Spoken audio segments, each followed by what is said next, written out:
Ja volim kada su Srbi pomalo kao Čečeni ili kao Spartanci.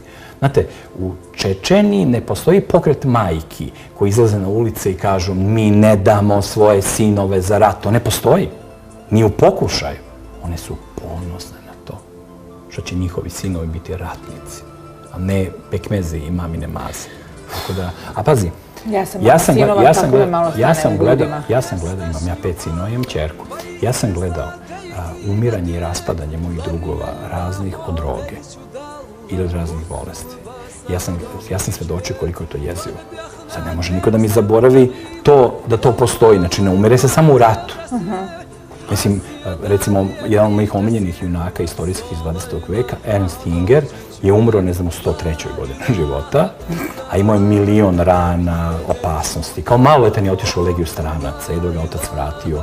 Onda u Prvom svjetskom ratu bio bezbroj puta ranjavan. Dobio je najveće odlikovanje, dobio je, ko nije bio nikakav oficir u tome.